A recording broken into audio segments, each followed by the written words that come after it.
strange episode, this one. So shopping's turned up, a few more components, just building up to going live. Today we're going to go through just installing the AFR Gauge and getting that wired in. They'll also let us isolate some wires that we might need for the boost gauge when we need that. This isn't the AFM system that I thought I was buying, so it's a slight change to how the overall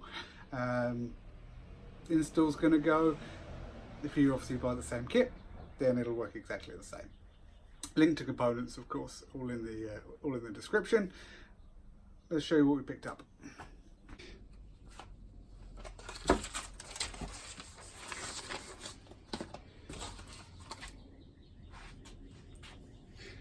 First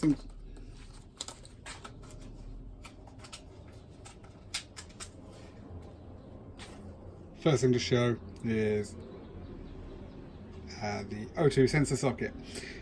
Don't have one of these, you can use an adjustable. I picked this up, they're relatively cheap. Again, Amazon.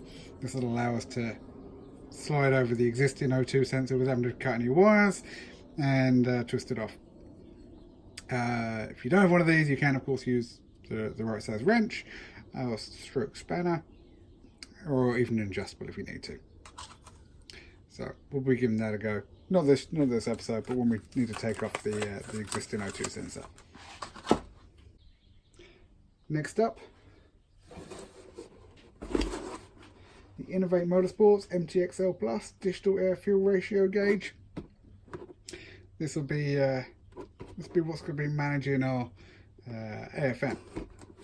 So different to the ones I've seen before. This is gonna run a digital output. I'll describe how that's going to set up in a minute, but let's see what we get in the box. First up, possibly most importantly, is the gauge itself. We have a digital readout as well as a swing bar gauge to emulate where a needle would float. Very customizable in software, so we can change things like the color ranges of how these should go up and what actually gets displayed. And we've got quite a lot of wiring on the back too. We've got digital ins, or serial in and out. This can be used for programming with the software they provide. The analog wiring, analog and power wiring. This will give us our power, our display brightness, and it'll give us our signal that'll be going to the ECU, or the SpeedyEFI unit. Show you more about that in a minute. Just to cover. Okay, so it does have this little fastening bar. These are just little brass spinny bits. This drops off the back, so you can put this into whatever mounting position you want, and you replace this and screw them in, and it'll hold the unit in place. We can take a look at that again in a moment.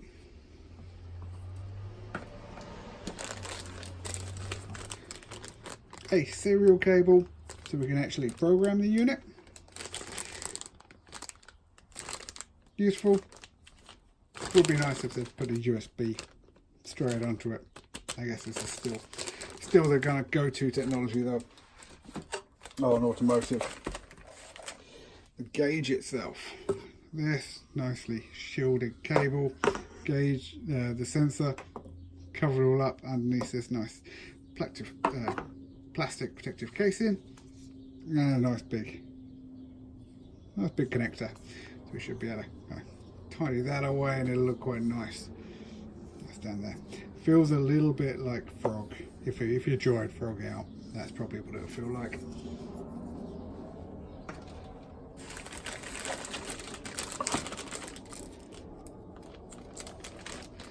Here's the rest of the cable that comes from the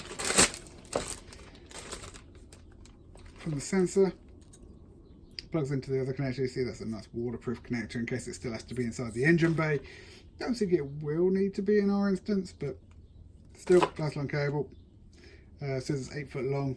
That's more than enough, so it looks like we'll be calling a bit of this up somewhere out the way. And this is the end that'll actually attach to the the gauge.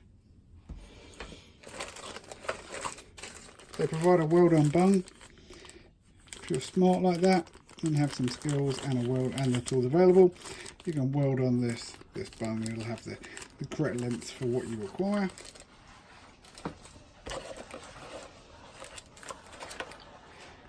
An additional gauge face, this time in white. Change in surround. So if you've got a chrome or a brushed metal look to your car, you can continue that going by putting one of these gauge faces on, so gauge surrounds on, and of course the sticker. So other videos I've watched regarding the Innovate MTX-L, not the Plus version, they will describe how you connect up the brown wire from the sensor, and you can put that into your current system and it will provide a narrow band throughput. So it means that you can do pretty much the complete swap and still drive your car at stock until you need to put your aftermarket ECU in. They've changed it with this version. Doesn't have that brown wire, as you can see there. That's the cable that leads from the sensor. But from what I understand, you can actually program it to provide your narrow band signal instead of a wide band signal. All well and good, but when you're a beginner or an amateur, it would be nice to have something as clear as putting in the right cable rather than actually risk messing that up. Do describe a lot in the manual, and they describe where to get the software to program it from and how to work through the UI. Of course, all cars are different, so they can't tell you exactly what to do, but they can tell you where to set the settings.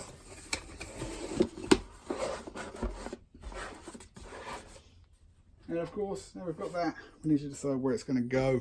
So we've picked up this triple gauge pod, single DIN, so it'll fit just above or below the stereo in the car, and will provide us a nice angled look at all the gauges. Admittedly, I've only got one gauge so far, but we can stock up on that.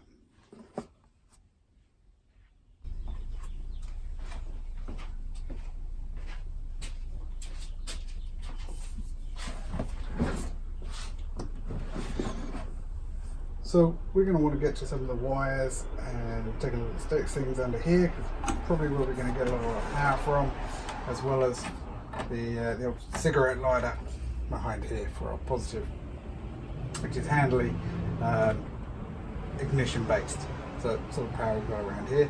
We also would like to find something that we can match to the lights, so it has a dimming option.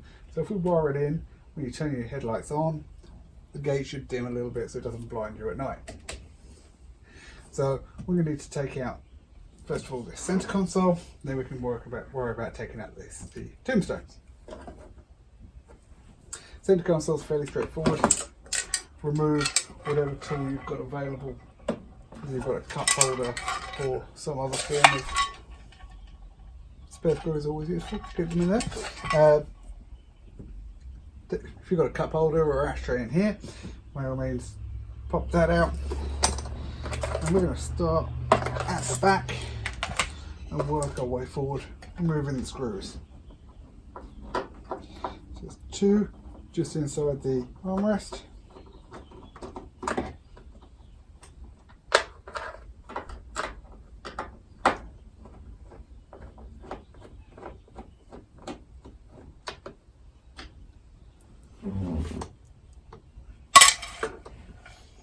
Got the ashtray over here.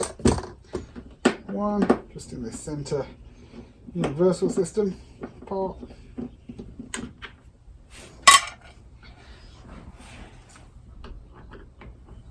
One on the left and one on the right. These shouldn't be particularly tough, but this is a good point to remind you. So for those who are going through this complete setup and hoping to go to a turbo, now's a really good time to start spraying things down with PB Blaster or whatever release agent you prefer under the engine. Okay, we've got old cars, bolts that's going to start rounding off on you or just breaking. You have to over torque them to try and move them. So stop spraying out PD Blaster, let it soak in, and keep doing that every few days as we work our way through the project. It certainly won't be any harm from that.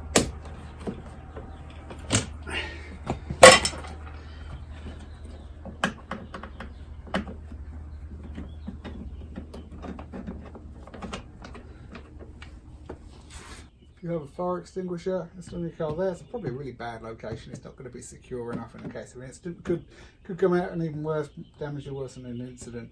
So if you do have something like that, you probably want to get the proper race brackets for it, bolt it down into the metal, or ideally onto a roll bar if you've got one. Okay, so we've got the bolts out here. I'm not sure if I'm going to need to remove. So we slide this forward, and that should let you pop out the gas and the trunk release. And most importantly, I'm hoping that if we need to remove this completely, we're going to have to remove this gear knob, slide everything off at the top.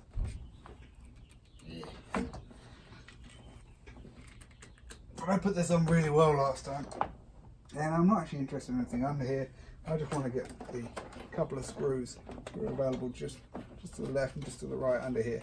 They're holding this tombstone on. So I'm going to see if I can access those.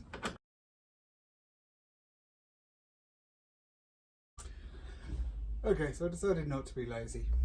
I'm going to remove it. This should just twist off. If you have trouble, wrap around it something like anything you've got that'll help reduce the masking, and one of those lower plumber wrenches should help release it, and then do it by hand as soon as you can. Okay, that should just slide off. Start to lift here. There should be some electrical connectors. This is for the electric windows.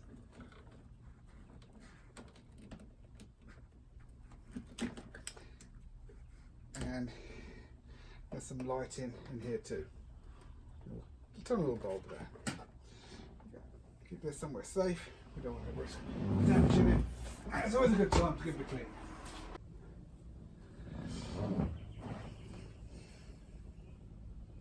So Google gave me a couple of options. This was option one, which is to get something ideally stick something like a cable, a fairly thick cable or something like that, so we're not going to cut our hands when we put it on. And you basically push it through. Let me just show you. You push it, hold it in half, push it through the eyelet, and then you pull it back towards you. You can get a grip on it, and then you just pull. There's another school of thought, which is that there are 3 clips that basically hold it in place, and you can push something down, unlatch it as you go until it's all the way out. Clearly I chose this method because I didn't have anything to on the other one, so let's do this one together. So I'm going to fold over there, and literally we just poke it through, and we want it to come back out different, hopefully an opposite quadrant to where we went in, something like that. Pull a bit more through, and hold it in place, and pull, and that's it. That's all we do. Is that? This is a good time to give those a wash, and we'll see why we did that now. Is there's a screw here and a screw here that's holding this in place. So let's take these off. These are different to the other ones, I think. Find out in just a second. They probably get a little bit more moisture than the other ones.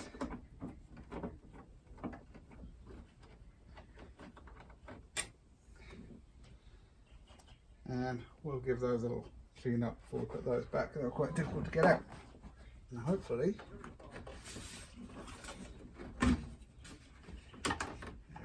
go. So final thing is there's a little wire just behind here. There's a clip on the left hand side that we need to push in, and then pull the wire away from there, and that should come out. And that seems to come out okay. So we want to be careful when we do this. In fact, if you need to drive the car the next day, it's a good idea to put the lights up before you do this, just in case there's a problem putting them back together. Okay, so far we're doing pretty well. We have the stereo, which is securely mounted. The only reason I'm removing this, or in fact just pulling it forward, is because I want to get to the wires. So we want to try and steal or patch into some of those wires, make sure we've got everything we want in order to run the gauges. And ideally now is a good time to set up for any other gauges that I'm going to put down there too. So if I can find some power and I can find a good ground,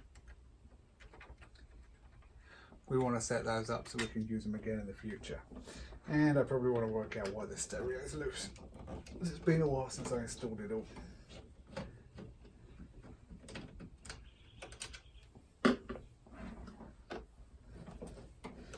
Just a note, the negative is disconnected on the battery right now, and it's before we do anything electrical.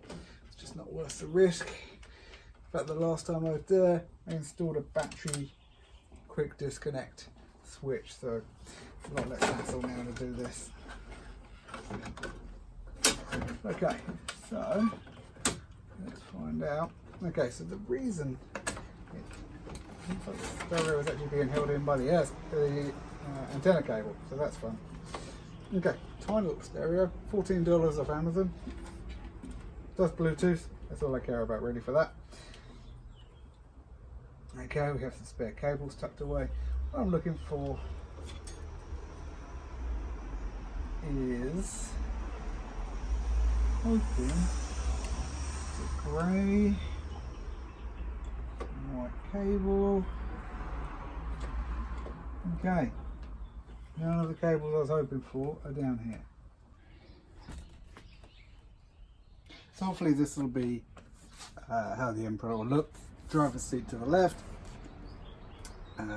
so the gauges are slightly angled to the left, radio to the base, gauges to the top. And as you can see, fitting wise, that should be pretty good,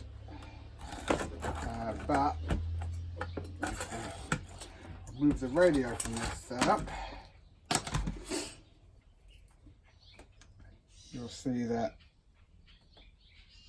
pretty much it doesn't have anything to grip onto. So we want to cut a few little holes, and I've already marked them with a little Sharpie, as you may or may not be able to see. Pop this out.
For the next stage, we're going to need one of these, and we're going to turn the power back on. We've got it turned off.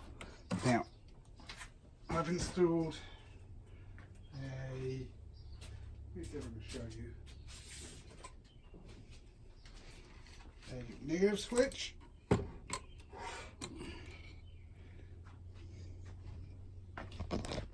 Can't have three. Okay, let's do a negative switch. Oh, my negative post. And I'm going to twist that. And if all being good, flashing indicators, and if I had the horn wired up, it shows that the alarm's worked. So that's good. Turn to the ignition. That will disengage the alarm. And now we need to check our little port, see if we've got any power. Okay. So you get your multimeter. Cheap one will work just fine for these sorts of tests. And we turn it to volts DC, which is the ... solid line over the top. Volts DC is a wiggly line. And we should be inside the 20 volt range. So I'm going to go to the 20 volt. And I'm going to find a good earth. Which in this case I'm going to use this little loop that came from the radio. And first of all I'm going to check that we haven't got any lives because the ignition's off at the moment. So I can check there. I can check there. And I ain't got nothing. And we're going to try, I'm going to turn it around to continuity. Which in this case is a little picture of a diode. Down there. Now what should happen with continuity check is it should kind of skyrocket at 1, and then as the contacts are made and we pass power, it should like drop. My battery's low, so it may freak out a little bit. So all being good, I slide this inside one of these cables and it should drop, which it has. That was the one with the black cable, and the blue cable are attached to that. And I should see no change, and that's right. So I'm presuming the blue-black cable out of the two. So there's two cables, one's solid black, one's blue with a black stripe. I'm presuming the blue-black is our live. So I'm going back around to 20 volts. The key in the ignition but not switched on. And set up my earth return, and with this I should just be able to hopefully put it in there so it holds by itself. It does, and we should be able to watch this together. Okay, click 1 and we're seeing volts. 12 volts just gone through, still 12 volts, so that's good. Off, volts drop to 0. So blue-black cable from the cigarette lighter, and that was to the grounding point. It's just there. Turn the multimeter off if it hasn't got an auto off mode.